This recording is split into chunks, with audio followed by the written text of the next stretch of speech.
السلام علیکم ورحمۃ اللہ وبرکاتہ۔ پرانے بیانات، اسلامک واقعات اور دلچسپ نصیحت کے لیے ہمارے چینل اولڈ از گولڈ کو سبسکرائب کریں۔ صدقہ جاریہ کے لیے ویڈیو کو لائک اور شیئر کریں۔ جنگ بدر ہوا، بڑی بہترین بات ہے، توجہ لکھ کے لے جاؤ، انشاءاللہ قبروں میں دعائیں دو گے۔ جنگ بدر ہوا، 70 سے زیادہ کافر پکڑے گئے، مدینے میں پکڑ کے قیدی بنا کر کے لائے گئے۔ تنگ دستی کا زمانہ ہے، 1 سال نہیں ہوا مسلمان اجڑ کے آئے تھے، مار کھا کے آئے، پریشان ہو کر آئے، دن دولت چھوڑ کر لٹا کر آئے، ان کے پلے کیا تھا؟ شام کا وقت ہوا، مدنی کریم صلی اللہ تعالی علیہ وسلم نے مسجد کے دروازے میں کھڑے ہو کر اعلان فرما دیا، کون ہے جو میرے مہمانوں کو کھانا کھلائے؟ اور وہ مہمان کوئی شہنشاہ نہیں تھے، ہیں بھی کافر، ہیں بھی اسلام کے دشمن، آئے بھی صحابہ کرام کو مارنے، میدان جنگ سے پکڑ کے لائے گئے، جنگی قیدی ہیں۔ اس نبی کی طرف کبھی منہ کیا کر جس نبی کا تو غلام ہے، امتی بنا پھرتا ہے۔ فرمایا کون ہے جو میرے مہمانوں کو کھانا کھلائے؟ صحابہ کرام میں سے کسی نے 2 پکڑ لیے، کسی نے 1 کو ساتھ لے لیا۔ ایک نادار سا غریب سا صحابی ہے، اس نے ساتھ لے لیا 1 مہمان اور گھر لے کے گیا۔ بیوی کو کہنے لگا کہ کھانا کتنا ہے؟ کہ بس 1 آدمی جوگا ہے، 1 آدمی کی کافی ہوگا۔ کان میں کہنے لگا، اپنی بیوی کے دستور تھا عرب کا، مہمان اور میزبان اکٹھے کھایا کرتے تھے۔ اپنی گھر والی کے کان میں کہنے لگا کہ اس کے آگے کھانا رکھ دیں گے مہمان کے، جب یہ کھانا شروع کر دے گا کسی بہانے سے دیوا بجھا دیو، میں یوں ہی منہ کو خالی ہلاتا رہوں گا، یہ کھانا کھا لے گا، پیٹ بھر جائے گا اس کا۔ چنانچہ کھانا آگے رکھ دیا، جو کچھ بھی تھا۔ اس نے کھانا شروع کیا کہ جی آپ بھی کھائیں، کہ ہاں میں بھی کھا رہا ہوں۔ بس یوں ہی کھانے میں بھی ہاتھ لگائے، منہ کو بھی ہاتھ لگائے اور منہ کو چلائے بھی برابر۔ بیوی نے چراغ بجھا دیا۔ یہ عمل تو صحابی کر رہا ہے اپنے گھر میں۔ ادھر قرآن کریم نازل ہو گیا محمد کریم صلی اللہ علیہ وسلم کی ذات پہ، فرمایا وَيُؤْثِرُونَ عَلَىٰ أَنفُسِهِمْ وَلَوْ كَانَ بِهِمْ خَصَاصَةٌ وَمَن يُوقَ شُحَّ نَفْسِهِ فَأُولَٰئِكَ هُمُ الْمُفْلِحُونَ۔ اور میرے محبوب مبارک کو، تیری امت میں ایسے لوگ بھی ہیں جو اپنا منہ خالی ہلا رہا ہے، بیوی بھوکی بیٹھی ہے، چراغ بجھائے بیٹھی ہے اور اپنے ہاتھ کو خالی چلا رہا ہے، اور میرے بندے کا پیٹ بھر رہا ہے۔ اور میرے محبوب، مجھے اپنی عظمت کی قسم، میں تیرے ان دیوانوں پہ جنت واجب کر چکا۔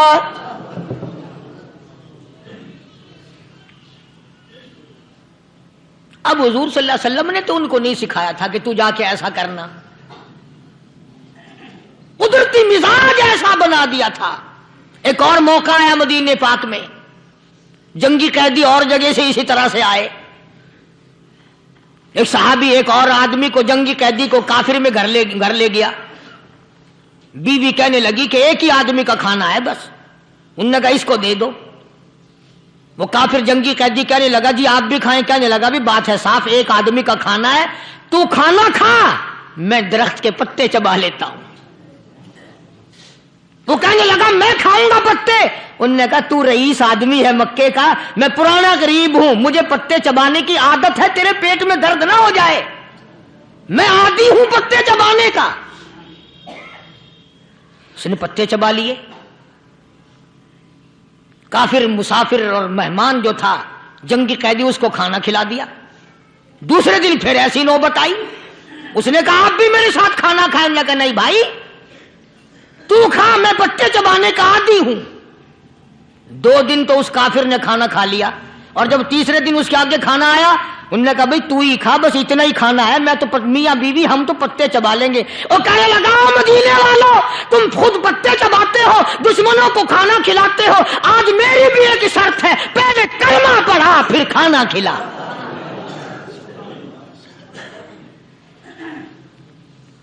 آج میری بھی ایک شرط ہے۔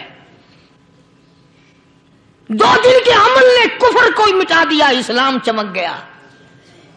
2 دن کے عمل نے، میرا تیرا 60 سال کا عمل ہے، کبھی کسی کافر کو مسلمان بنایا؟ الٹے ہی کام، ہر غلط، ہر معاملہ الٹا ہی ہے۔ ہر آدمی بیزار ہوتا ہے، یار دین تو کچھ نہیں، یار اسلام کچھ نہیں، یارو ایمان کچھ نہیں۔ اسی کو قرآن کریم نے للکار کے آواز دے کے فرما دیا لوگوں ایسی گڑبڑ نہ کرو ورنہ میں وہ خدا ہوں فَأَخَذَتْكُمُ الصَّاعِقَةُ وَأَنْتُمْ تَنظُرُونَ۔ جبریل امین نے ایک چیخ ماری، ساری قوم کے جگر پھٹ گئے۔ میں وہ خدا ہوں لا ترکضوا وارجعوا إلى ما أترفتم فيه ومساكنكم لعلكم تسألون۔ لوگ مکان چھوڑ کے بھاگتے ہیں، ماحول چھوڑ کر بھاگتے ہیں، معاشرہ چھوڑ کر کے بھاگتے ہیں۔ خدا کہتا آؤ جن مکانوں پہ تمہیں ناز تھا وہ یہ کھڑے بھاگ آ رہے ہو۔ اسی کو قرآن کریم کہتا ہے ان الذین قالوا ربنا اللہ ثم استقاموا، وہ آدمی جس نے لا الہ الا اللہ محمد الرسول اللہ صلی اللہ علیہ وسلم پڑھا، اللہ کی توحید کا اقرار کر لیا، او میرے مالک تیرے سوا میرا کوئی مشکل کشا نہیں، حاجت روا نہیں، میرے دل کے بھید کو جاننے والا نہیں، میری بگڑی بنانے والا کوئی نہیں، اجڑوں کو بسانے والا کوئی نہیں، کھیتی کو آباد کرنے والا کوئی نہیں، ایک دانے سے سینکڑوں دانے بنانے والا تیرے سوا کوئی نہیں۔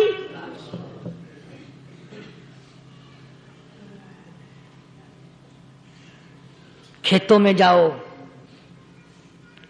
کبھی یہ تو سوچو کہ دنیا میں حکومتوں نے کتنے مل لگا رکھے ہیں، چینی کے، شکر کے کتنے مل ہیں، کتنے ڈیپو ہیں، پھر بھی قلت ہو جاتی ہے۔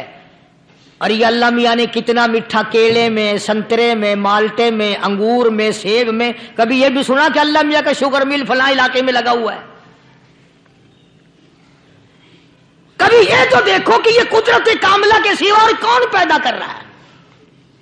فرمایا جس نے اللہ کی توحید کا اقرار کر لیا، محمد عربی صلی اللہ علیہ وسلم کی ختم نبوت کا اقرار کر لیا، خدا کے بعد خدا کوئی نہیں، مصطفیٰ کے بعد نبی کوئی نہیں۔ پھر قرآن نے شرط لگائی ثم استقاموا، پھر اس پر جمع رہے، ڈٹا رہے، یوں نہیں کہ کبھی ادھر لڑک گیا کبھی ادھر لڑک گیا۔ لوگ تو بدل جاتے ہیں، لوگوں کا کیا ہے؟ پچھلے سال کی بات ہے، یہیں مغرب کی نماز کے بعد گرمی کے موسم میں یہاں بیٹھا ہوا تھا باہر، آگے شہر کے وہ آدمی، وہ کہنے لگے جی ایک کام آئے ہیں۔ میں نے کہا کیا؟ کہ 25,000 روپے چوری ہو گیا ہمارا، بتاؤ ہمیں۔ میں نے کہا بھی مجھے کیا پتا؟ انہوں نے کہا نہیں سارا شہر کہتا ہے کہ قاری نہیں بتا دیتا ہے۔ میں نے کہا اچھا یہ یوں نہیں جانے کا؟ میں نے کہا پھر آدھے لوں گا۔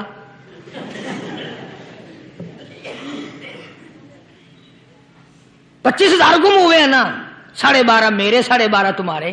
کہنے ہیں دیکھو نا جی بال بچے چھوٹے چھوٹے غریب بچے ہیں جن کے وہ پیسے ہیں۔ میں نے کہا اچھا میں بادشاہ لگا ہوا ہوں؟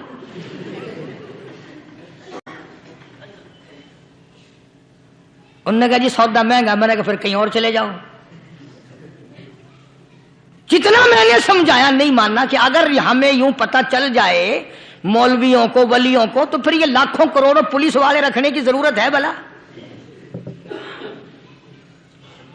اتنی بڑی فوج کا رکھ کر کیا کریں گے ہم؟ اربوں روپیہ فوج کا خرچہ ہے، 2 ولی، ایک ولی کو اس بارڈر پہ بٹھا دیں گے، ایک ولی کو اس بارڈر پہ بٹھا دیں گے، پھر ہم بڑھانا دیں گے اولیاء کرام رجمٹ؟ ذہنیت ماری گئی، سمجھ نہیں پاتے، دین کے قریب نہیں آتے لوگ، سمجھتے نہیں۔ فرمایا ثم استقاموا تتنزل علیہم الملائکۃ الا تخافوا ولا تحزنوا وابشروا بالجنہ التی کنتم توعدون۔ قرآن کہتا ادھر ولی کی موت آتی ہے، ایسا آدمی جو اپنے کلمے پہ جمع رہے، شرک و بدعت کی لعنت سے بچے، کفر و نفاق سے بچے، ادھر موت آتی ہے، ادھر فرشتے کہتے ہیں گھبرانا، غم نہ کر، بہشت کے دروازے تیرے لیے سارے کھلے ہوئے۔ وَلَكُمْ فِيهَا مَا تَشْتَهِي أَنفُسُكُمْ وَلَكُمْ فِيهَا مَا تَدَّعُونَ۔ فرمایا ہم تمہاری ہر اس تمنا کو پورا کریں گے، ہر اس آرزو کو پورا کریں گے، جو مانگو گے وہی ملے گا، جو کہو گے وہی دیا جائے گا۔ نحن اولیاؤکم فی الحیات الدنیا وفی الآخرہ، ہم دنیا میں بھی تمہارے کارساز ہیں، ہم آخرت میں بھی تمہارے کارساز ہیں، ہم دنیا میں بھی تمہارے دوست ہیں، آخرت میں بھی تمہارے دوست ہیں، اور خدا کے یہاں وہ انعام ملے گا۔ اللہ غنی، رائی کے دانے کے برابر نیکی کی ہوگی، جب پہاڑوں کے برابر ثواب ملے گا تو آدمی حیران ہوگا، یا اللہ تیرے جیسا بینک تو کسی کا بھی نہیں۔ رائی کا دانہ لے کر پہاڑ واپس کر دیا، مالک نے نجات کا ذریعہ بنا دیا۔ فرمایا نزلا من غفور رحیم، یہ مہمانی ہے پروردگار عالم کی طرف سے۔ قرآن اعلان کر کر کے کہتا وبالاسحار هم یستغفرون۔ اللہ پاک فرماتے ہیں میرے بندوں کی نشانی یہ ہے کہ وہ آخری رات میں بڑے ویلے سحری کے وقت اٹھ کر استغفار کرتے ہیں، اللہ کے حضور میں معافی مانگتے ہیں، روتے ہیں، عاجزی کرتے ہیں۔ کہتا کہ ایک تڑپ سی دل میں امنگتی ہے، ایک درد جگر میں ہوتا ہے، ایک تڑپ سی دل میں امنگتی ہے، ایک درد جگر میں ہوتا ہے، ہم رات کو رویا کرتے ہیں جب سارا عالم سوتا ہے۔